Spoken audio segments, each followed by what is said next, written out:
오늘 우리에게 주신 말씀은 신약성경 마태복음 5장 27절에서 32절 말씀입니다. 샬롬. 샬롬. 이번 추석에 시골에 내려가면서 색다른 경험을 했습니다. 제가 나주가 고향인데 나주까지 내려가면서 역대로 가장 많이 걸린 시간이 24시간 30분. 그 다음에는 점점 짧아져서 16시간, 12시간, 8시간. 요 근래는 보통 7시간 전후. 그런데 이번에 내려가는데 4시간. 평소 주말보다도 훨씬 안 막히는 거. 올 때도 마찬가지였고요. 그걸 보면서 코로나19가 우리 풍습까지도 바꾸고 있구나. 얼마 가지 않아서 아마도 명절이라는 개념은 마음속에만 있을 것이다. 이렇게 생각돼요. 그래서 명절에 딸들은 편하고 며느리들은 아주 힘든데 아마 딸과 며느리들이 전부 즐거운 명절이 조만간 머지않아 우리나라에 도래하지 않을까, 그런 생각이 듭니다. 아마도 머지않은 것 같아요. 금방 올 것 같습니다. 기도드리고 말씀을 나누기로 하겠습니다. 하나님 아버지, 은혜와 사랑을 감사드립니다. 명절을 저희에게 주시고 또 가족들을 만나게 하시니 감사를 드립니다. 저희가 늘 이곳에 살지만은 마음은 이미 하늘나라에 있는 줄 믿습니다. 날마다 삶으로 하늘나라를 체험하는, 살아가는 저희 될 수 있도록 축복하시고 인도하여 주옵소서. 예수님 이름으로 기도드립니다. 아멘. 요즘 저희가 말씀을 나누고 있습니다. 어떤 말씀을 나누나요? 소금과 빛으로 구체적으로 세상에서 어떻게 살 것인가, 거기에 대해서 몇 주에 걸쳐서 말씀을 나누고 있습니다. 먼저는 이제 죄에 대해서 말씀을 나누는데, 죄라는 것은 관역에서 어긋난 거다. 하나님 창조 섭리에서 어긋난 모든 것은 죄다. 그 죄의 뿌리가 두 개가 있는데, 하나가 분노고 다른 하나가 성적인 음란함이다. 그래서 분노와 음란함은 우리 인간의 삶을 망가뜨리는 죄의 두 기둥이다. 이런 말씀을 드렸고요. 하나님이 아담을 창조하셨는데 혼자 독처하는 것이 좋지 못하니, 혼자 사는 것이 좋지 못하니, 혼자 사는 게 아니래요. 그래서 배필을 주시기로 결정을 하십니다. 그리고 하와를 주십니다. 돕는 배필로. 어떻게 주시나요? 아담의 생명을 취해서 아담하고 동등하게, 그리고 아담의 가장 중요한 부위 심장을 보호하는 조력자로, 심장이 뭐라고 그랬나요? 영혼. 영혼의 조력자로 하와를 배필로 주십니다. 그래서 하나님이 최초로 만드신 게 가정 공동체입니다. 그래서 남과 남이 촌수로 따지면은 영촌과 영촌인 남남이 만나서 부부가 됩니다. 그래서 0 더하기 0은 0. 그래서 가정 공동체는 사랑이 전혀 없다가 0에서부터 100% 사랑으로 채워져야 되는 그런 공동체가 가정 공동체입니다. 근데 옛날 이야기 보면은 그런 거 나오죠. 건국 설화에도 그런 게 있는데, 물동을 일리고 가는데 돌팔매질이 왔고 독이 깨지고 물이 전부 쏟아집니다. 그죠? 거기에 해당되는 게 뭐냐면은 간음입니다. 돌팔매질로 물동이가 깨져서 물이 쏟아지듯이 가정을 깨뜨리는 게 간음입니다. 그래서 예수님은 이혼을 할 수 없다. 그런데 단 한 가지, 간음만 빼고, 간음이 가정을 깨뜨리는 그런 요인이기 때문에 이혼 사유가 된다 말씀하셨습니다. 여기까지가 지난주 말씀이었습니다. 기억나시죠? 네. 예. 언제부턴가 저희가 자주 듣는 용어 중에 하나가 부적절한 관계. 그러니까 정치인이든지 아니면은 고위직 공무원이든지 종교계 인사든지 교수든지 사회적으로 어느 정도 지위에 있는 사람들이 TV에 나와서 하는 이야기가 부적절한 관계에 대해서 용서를 빕니다. 이 부적절한 관계가 누구 입에서부터 시작했을까요? 빌 클린턴 전 미국 대통령, 소위 루인스키 맞나요? 스캔들. 그걸로 인해서 탄핵을 당했는데 상원에서 탄핵 소추안이 거부가 됐죠. 그래서 운 좋게도 세상적인 기준으로는 운이 좋은 거예요. 대통령직을 끝까지 유지를 했습니다. 그 다음부터 부적절한 관계를 맺은 사람들, 부도덕한 행위를 한 사람들 입에서는 하나같이 부적절한 관계에 대해서 용서를 빕니다. 안희정 전 충남지사, 오거동 전 부산시장, 박원순 전 서울시장. 왜 이 사람들은 적절한 관계가 있음에도 불구하고 부적절한 관계를 맺었을까요? 창세기 3장에 보면은 아담과 하와가 뱀의 유혹에 넘어가서 선악과를 따먹는 장면이 나옵니다. 여기서 퀴즈 하나. 어디서부터 범죄일까요? 선악과를 보니까 따먹고 싶었다. 1번. 2번. 따먹고 싶어서 땄지만은 먹지는 않았다. 3번. 선악과를 따서 먹었다. 1번, 2번, 3번 중에서 어떤 게 범죄일까요? 1번, 2번, 3번. 이제 보통 사람들은 3번만 또는 2번, 3번이 범죄라고 합니다. 일본은 지금 형법으로는 범죄 요건이 성립이 안 됩니다. 마음에서 머물렀거든요. 이건 미수도 아닙니다. 드러나지 않았거든요. 2번, 땄지만은 먹지는 않았다. 이건 어떻게 되냐면은 도둑이 들어와서 금고문을 열었어요. 돈을 안 가져가고 그냥 갔어요. 도둑이 잡혔습니다. 절도죄가 성립될까요? 안 될까요? 절도 미수입니다. 안 가져갔어요. 그러니까 선악과를 땄는데 안 먹었어요. 그러면은 나무에서 과일을 땄으니까 재물손괴죄지 절도죄는 아닙니다. 죄가 좀 약해요. 미수죄예요. 그런데 3번 따서 먹었다. 여기서부터 이제 죄로 여깁니다. 그러니까 진정한 절도죄는 3번 따서 먹었다가 세상적인 기준의 범죄입니다.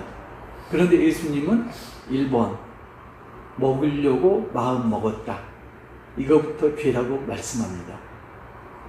창세기 3장을 조금 더 보면은 시간이 없으니까 읽지는 않겠습니다. 그걸 보면은 하와가 뱀의 유혹을 받습니다. 그런데 하와 대답이 맹랑합니다. 하나님 말씀을 확대 해석해서 이야기를 하죠. 죽으리라 했는데 죽을까 하노라 이렇게 이야기를 합니다. 그 이야기는 뱀을 만나기 이전에 이미 하와 마음은 하나님 중심에서 어긋나 있었던 겁니다. 어긋나 있는 틈을 뱀이 파고든 거죠. 그래서 뱀의 말을 듣고 보니까 보암직하고 먹음직하고 지혜롭게 할 만큼 탐스럽기도 하고, 그래서 하와가 어떻게 하나요? 따서 먹고 아담에게도 줍니다. 순서를 보셔야 됩니다. 선악과를 보니 먹음직스러워서 먹고 싶은 마음이 동해서 먹은 게 아니고 마음이 이미 어그러져 있었고 그 마음으로 선악과를 보니까 먹음직스러워서 따서 먹은 겁니다. 순서가 마음, 눈, 그리고 실행입니다. 이걸 이제 성경에서 다른 말로 마음, 눈, 손 이렇게 이야기를 합니다. 손이 실행하는 거거든요.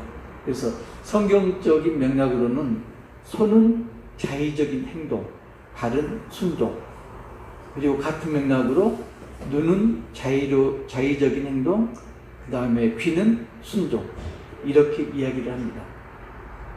아무튼 예수님은 눈으로 보고 그리고 따서 먹는 것 이전에 마음 먹은 것만 해도 이미 가늠이다. 이렇게 이제 이야기를 하고 있습니다. 그러면은 선악과를 먹고 나서 눈이 밝아졌어요. 눈이 밝아져서 가장 처음에 일어난 게 어떤 현상이죠? 자신들이 벌거벗고 있음을 자각합니다. 여기서 벌거벗었다는 것은 옷을 입지 않은 것도 의미를 하지만은 영적으로는 모르고 있던 자기 죄가 드러난 걸 의미합니다.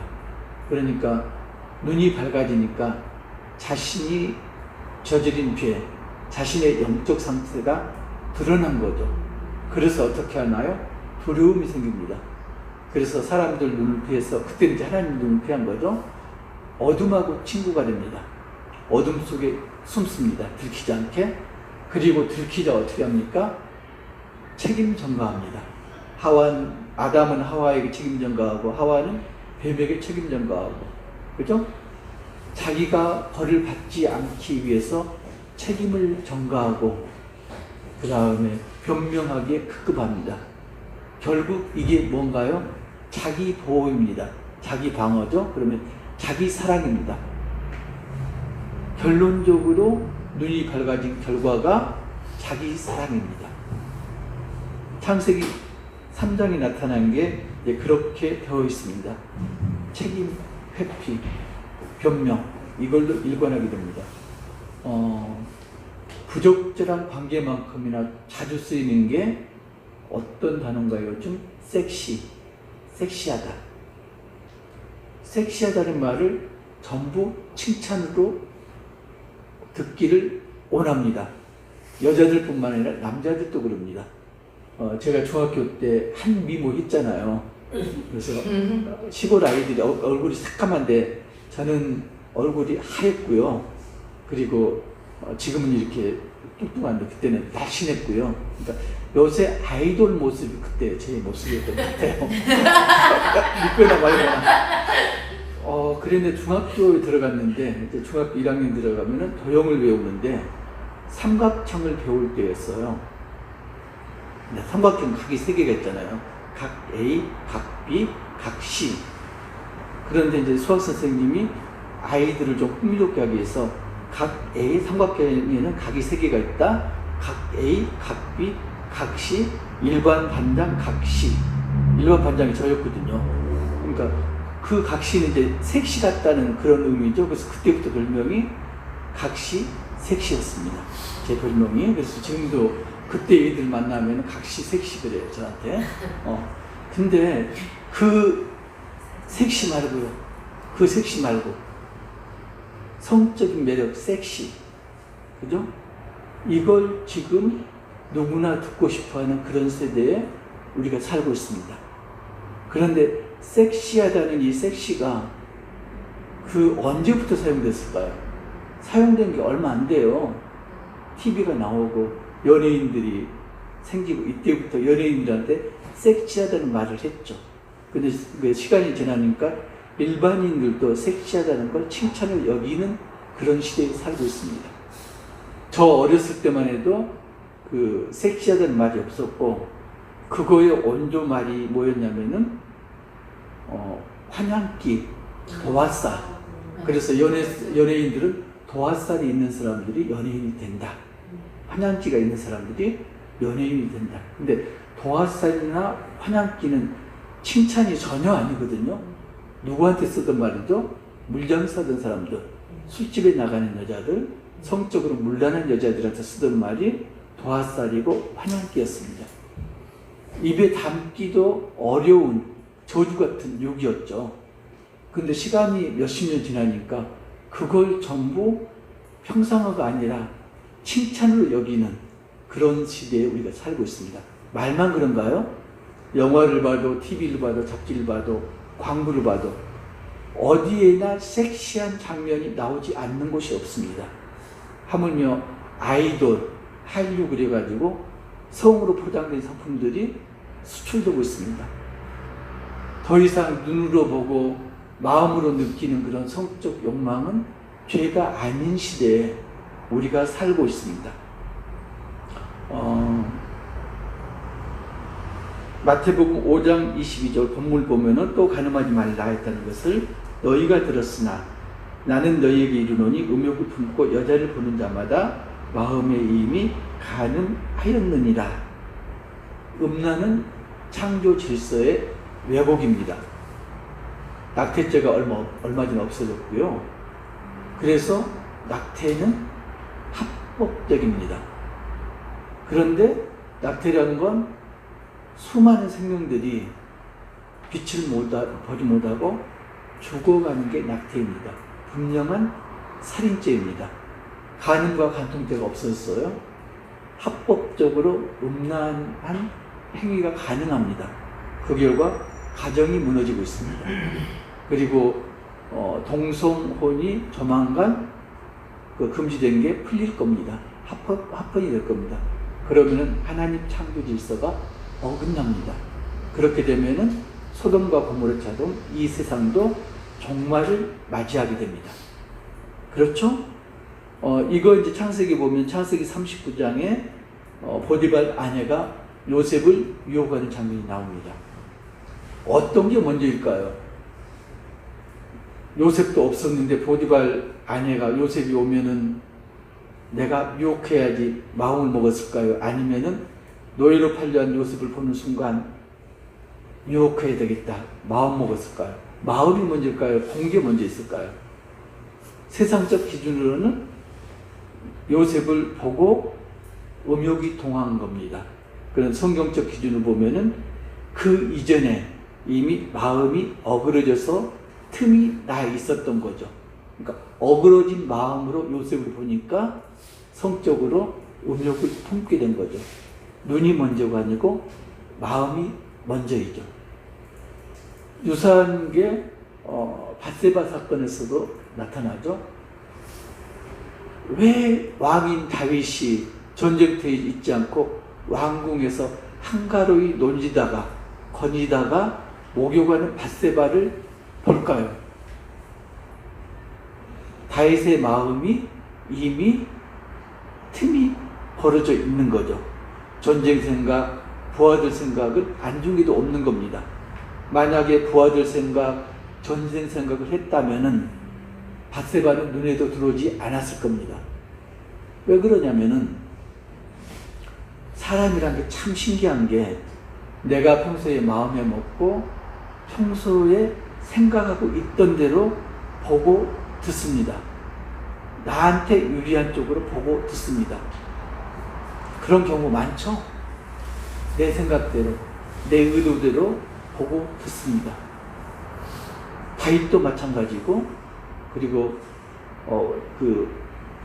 요셉의 안주인도 마찬가지고, 평소에 마음이 어그러져 있었으니까 그 눈으로 보니까 그게 보였던 겁니다. 안 그랬다면 지나가요. 마태복음 5장 29절 오늘 본문 보면은 만일 내 오른눈이 너로 실족하게 하거든 빼어 내버리라. 내 백초 중 하나가 없어지고 온몸이 지옥에 던져지지 않는 것이 유익하니라. 얼마나 요즘 감사한지 몰라요. 경건한 바리새인들은 어떻게 다녔냐면은 이마에다가 붕대를 감고 다녔대요. 왜 그랬냐면은 간음하지 말지니라 계명에 그렇게 나와 있잖아요. 그러니까 경건한 바리새인들은 이걸 확대 해석합니다. 아내 이외의 여자하고는 말도 하지 말고 쳐다보지도 말라. 그래서 길을 다니다가 여자를 안 보려면 어떻게 해요? 고개를 푹 숙이고 땅만 보고 다닙니다. 그래서 앞을 보지 않고 땅만 보고 가니까 이쪽 벽에 부딪히고 저쪽 벽에 부딪혀갖고 이마가 깨져갖고 피가 낭자했습니다.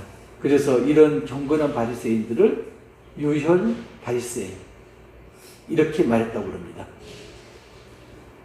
저도 사람 만나기가 겁이 나더라고요. 그래서 유혈 바리새인처럼 고개를 숙일까 그러다가 감사를 했습니다. 아, 내 눈이 아직도 온전히 붙어 있구나. 안 빼지고 은혜다. 감사를 했습니다. 그러면서 생각한 게 만약에 어떤 사람이 예수님 이 말씀을 거지굿대로 그대로 믿어가지고 아주 믿음이 신실한 사람이 있어가지고 그러면 어떻게 됐을까요? 한 눈을 빼든 아마 두 눈 다 뺐겠죠? 다 빼버리고 장님으로 다닐 텐데 그러면은 장님으로 다니는 그 사람을 보고 우리가 존경을 할까요? 아니면은 순진하다거나 덜 떨어졌다고 격려를 할까요? 존경할 것 같지는 않아요, 제 생각에는. 그건 그냥 말이야. 이렇게 치부할 것 같아요. 근데 생각해 보면은 우리가 실제적으로 저지르는 간음은 저지르지 않았다고 할지라도 마음으로 느끼는 간음, 눈으로 품는 음욕은 누구도 자유롭지 못합니다. 여러분도 그렇고 저도 그렇고. 그런 의미에서 보면은 우리 눈이 달려있는 게, 온전히 있는 게 정말로 큰 축복이죠.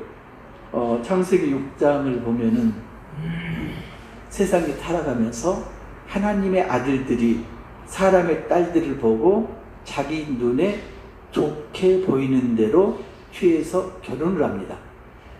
하나님의 아들들이 사람의 딸들을 보고, 이건 이제 학자마다 의견이 분분합니다. 그러니까 하나님의 아들들은 그냥 쉽게 믿는 자, 사람의 딸은 믿지 않는 자.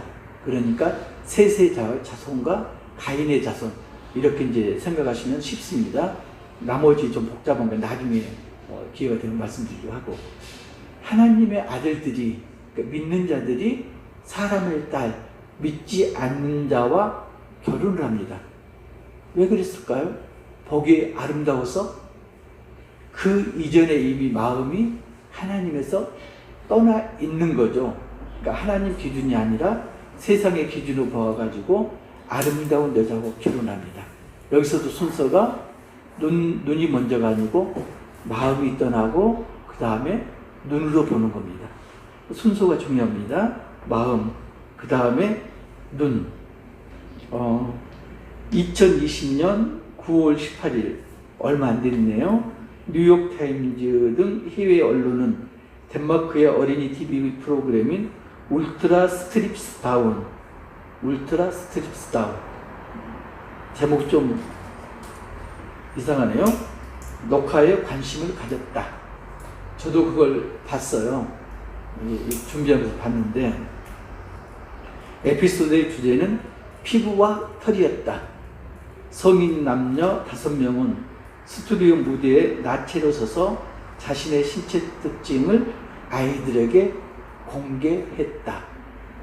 물론 의미는 성적인 의미가 아니에요. 성이라는 건 부끄러운 게 아니다. 그 사람들 중에서는 혹인한 사람도 있고, 그다음에 점이 있는 사람도 있고, 그러니까 전부 다 똑같은 사람이야. 의도는 좋아요. 그런데 성인 남녀 5명이 나체로 이들 앞에서 쇼를 한 겁니다.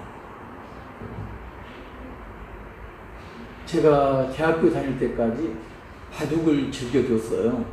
그러니까 바둑을 두면은, 바둑을 진날 밤이면은 자려고 누우면은 천장에 바둑판이 그려집니다. 그리고 바둑알이 하나씩 놓여집니다. 이건 바둑만 그런 게 아니고 당구를 배우는 사람도 마찬가지라고 그래요. 당구가 어느 정도 수준에 올라가면은 천정이 당구 때도 변하고 당구알이 천정을 굴러다닌답니다.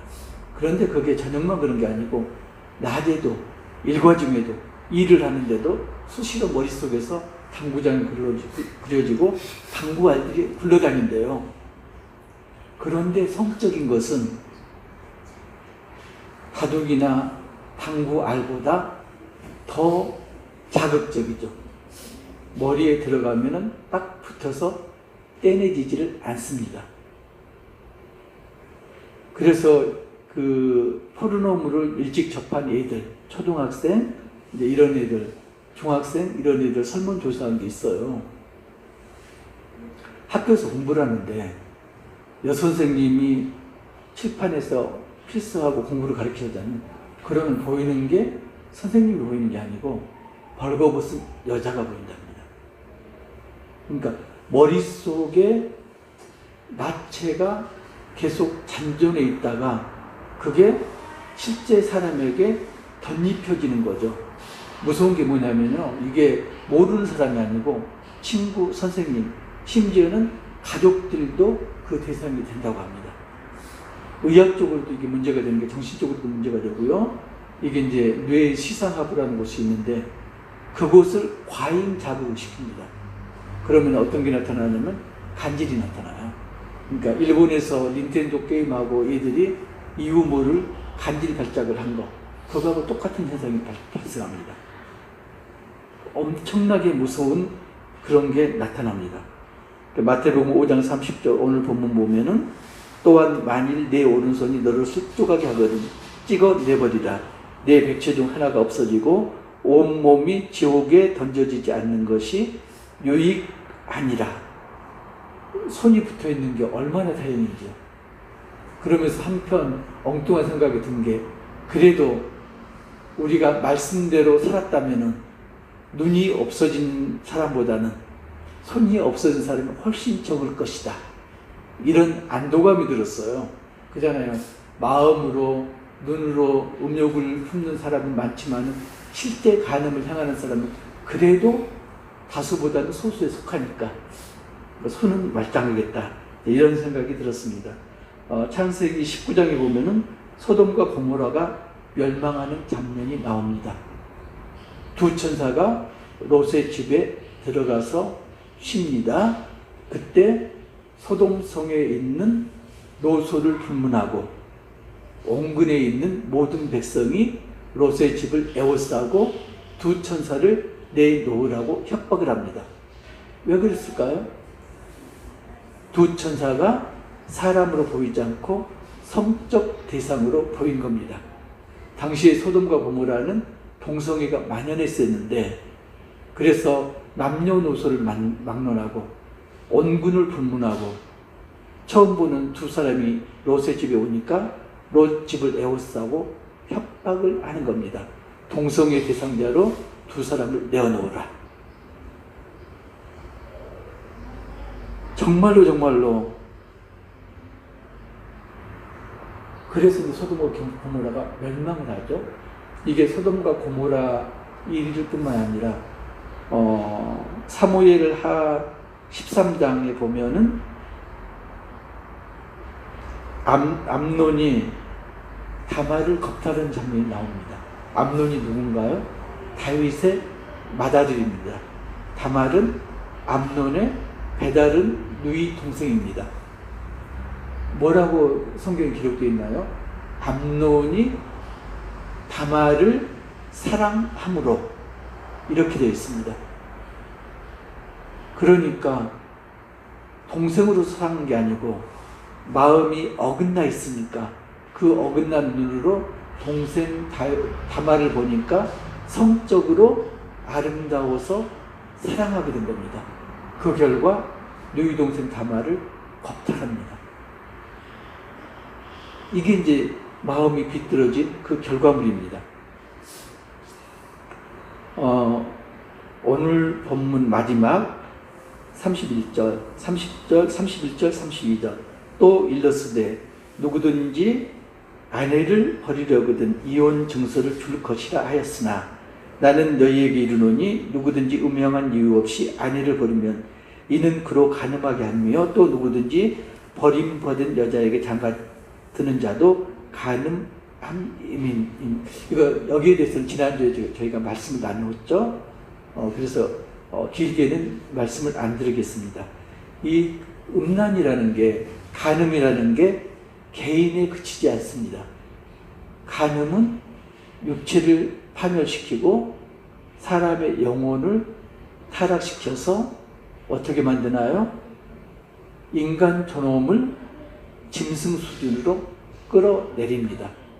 그 결과 개인도 파멸하고 가정도 파멸합니다. 음란이 만연한 사회는 개인과 가정뿐만 아니라 사회, 나라가 파멸됩니다. 소돔과 고모라처럼. 요한계시록 2장 14절 보면은 그러나 네게 두어 가지 책망할 것이 있나니 거기 네게 발람의 교훈을 지키는 자들이 있도다. 발람이 발락을 가르쳐 이스라엘 자손 앞에 걸림돌을 놓아 우상의 제물을 먹게 하였고 또 행음하게 하였느니라. 발람의 교훈이란 말이 나옵니다. 발람의 교훈이 뭘까요? 여호수아 24장 9절을 보면은 또한 모압 왕 십보리 아들 발락이 일어나 이스라엘과 싸우더니 사람을 보내어 보올의 아들 발람을 불러다가 너희를 저주하게 하려 하였으나, 발람의 교훈이라는 게 모압 왕 발락이 이스라엘과 전쟁을 합니다. 그때 선지자 발락을 부릅니다. 이스라엘 선지자가 아니고요, 이방 선지자인데 발락을 불러서 이스라엘을 저주하라, 많은 재물을 주고 부릅니다. 발락이 꼴에 삼고초리를 하죠. 나는 못한다 그러다가 마지막에 많은 재물을 받고 응합니다. 그리고 이제 산 위에 서서 이스라엘을 저주하려고 하는데 3번이나 저주 대신 이스라엘을 축복합니다. 그러니까 모압 왕 발락이 화가 머리 끝까지 솟았죠. 그때 발람이 모압 왕을 이렇게 누그러뜨리기 위해서 냈던 게 발람의 교훈, 발락을 깹니다. 민수기 31장 16절을 보면은 보라, 이들이 발람의 꾀를 따라 이스라엘 자손을 부올의 사건에서 여호와 앞에 범죄하게 하여 여호와의 회중 가운데 연병이 일어나게 하였느니라. 그러면은 부올의 사건이 뭔가요? 부올의 사건 때문에 하나님이 이스라엘 진중에 연병이 일어나게 하셨는데, 부올의 사건이 뭔가? 민수기 25장 1절에서 3절 보면은 이스라엘이 시딤에 머물러 있더니 그 백성이 모압 여자들과 음행하기를 시작하니라. 그 여자들이 자기 신들에게 제사할 때에 이스라엘 백성을 청하매 백성이 먹고 그들의 신들에게 절함으로 이스라엘이 바알 보올에게 가담한지라. 여호와께서 이스라엘에게 진노하시니라. 발람이 발락에게 일러줬던 건 전쟁의 전술이 아니고 모압 여자들과 이스라엘 남자들을 사귀게 하는 거였습니다. 그래서 자연스럽게 모압 여성들과 이스라엘 남자들이 성행위를 하게 음란하게 만든 거죠. 이미 이스라엘 남자들 마음이 무너졌습니다. 그런 상황에서 모압 신 바알 보올에게 제사할 때 이스라엘 남자들을 초청합니다. 이스라엘 남자들이 초청을 받아 가서 제사 음식을 같이 먹고 마시고, 그리고 마지막에는 바알 보올에게 숭배를 드립니다. 우상을 숭배한 거죠. 하나님이 여기에 진노하셨습니다. 그래서 연병을 일으키시고 백성의 지도자들을 전부 처형하라고 모세에게 명령하십니다. 모세가 백성들 앞에서 여호와의 말씀을 말합니다. 지도자들을 죽이라고 그랬다. 연병이 그치지 않을 거다. 그래서 이스라엘 백성들이 웁니다. 그 울고 있는 와중에 지도자 중에 한 사람 시므리가 미디안 여인 고스비를 데리고 진중에 들어와서 음란한 행위를 합니다. 이때 비느하스가 창을 들고 와서 두 사람은 창을 깨어서 죽이죠. 그리고 연병이 그칩니다. 이때 몇 명이 죽었나요? 연병으로 24,000명이 죽었습니다.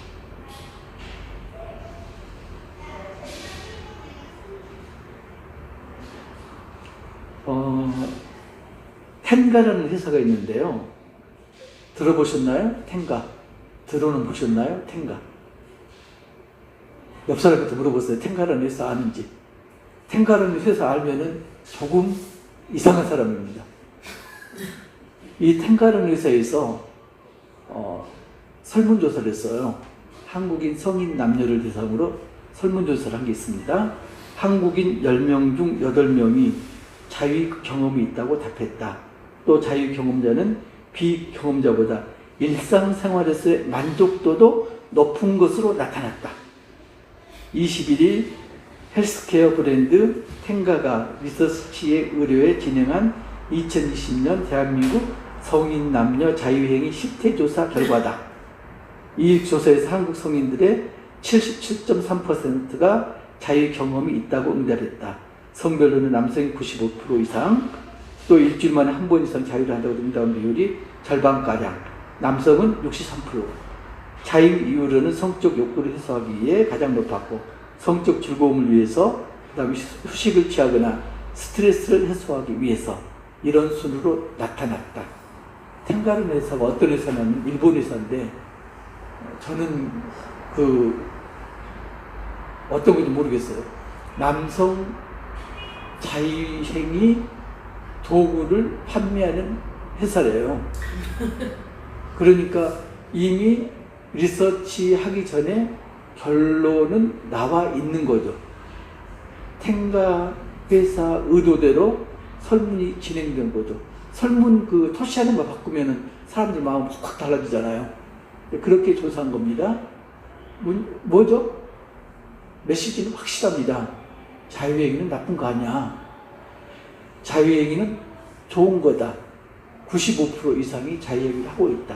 그것도 일주일에 절반이 한 번 이상 하고 있다. 자유행위는 나쁜 게 아니다. 그리고 일상생활의 만족도도 높다. 자유행위를 장려하고 있는 겁니다. 그러니까 결론은 뭔가요? 더 만족함을 느끼려면은 우리 회사 제품을 이용해라. 그게 이제 텐가에서 말한 겁니다. 고린도전서 6장 9절을 보면은 불의한 자가 하나님의 나라를 유혹으로 받지 못할 줄을 알지 못하느냐. 미혹을 받지 말라. 음행하는 자나 우상 숭배하는 자나 간음하는 자나 탐색하는 자나 남색하는 자나. 고린도전서 6장 9절에는 성적으로 타락하면은 하나님 나라를 유혹으로 받지 못한다. 이렇게 말씀하고 있습니다. 아무리 다수가 성은 즐기는 것이다 이렇게 말하더라도 소수가 아니면은 아닌 걸 지켜야 하는 거죠. 그런데 불행하게도 우리는 민주주의 사회에 살고 있습니다. 민주주의의 원칙이 뭔가요? 다수결 원칙입니다. 95%. 여기에 우리 마음이 녹습니다. 95%가 괜찮대. 그러면 5%가 이상한 겁니다. 5% 소수가 이상한 겁니다. 어떻게 해야 될까요? 우리 소수는 95% 다수에 대항해서 어떻게 처신해야 될까요? 어떤 농부에게 물었습니다. 밭을 망치려면은 어떻게 하면 되나요? 농부가 대답합니다. 그냥 놔두세요. 그냥 놔두면은 노력하지 않아도 잡초가 생기고 얼마 지나지 않아서 황무지로 변합니다. 집도 그렇죠? 사람이 살면서 관리하지 않으면 얼마 지나지 않아 폐가 흉가로 변합니다. 사람 마음도 마찬가지입니다. 사람 마음을 기경하지 않으면, 여기서 이제 불교라든가 다른 종교에서는 마음을 비우라고 이야기를 하죠. 그죠? 마음을 비우라. 그런데 마음을 비우고 거기에 말씀으로 채우지 않으면, 그건 이제 우리가 기독교에서는 마음을 기경하여 말씀을 채운다고 하죠. 그러니까 마음을 비우고 기경하고 그래서 말씀으로 채우지 않으면은 집을 청소하니까 어떻게 됐나요? 귀신이 떠나갔어요. 그리고 집이 깨끗해진 걸 보고, 그 이야기는 집이 비어져 있는 걸 보고 7 귀신을 데리고 들어왔습니다. 마음을 비웠는데 말씀으로 채우지 않으면은 채우기 전보다 오히려 상태가 더 나빠진다는 이야기죠. 마음밭을 어떻게 기경하느냐가 축복과 저주의 갈림길입니다. 마음밭을 말씀을 기경하여서 성령 충만한 삶을 누리는, 그래서 음란은 조금도 틈타지 못하는 우리 사랑하는 손잡고 가는 교회 가족 되시기를 주님의 이름으로 축복합니다. 네.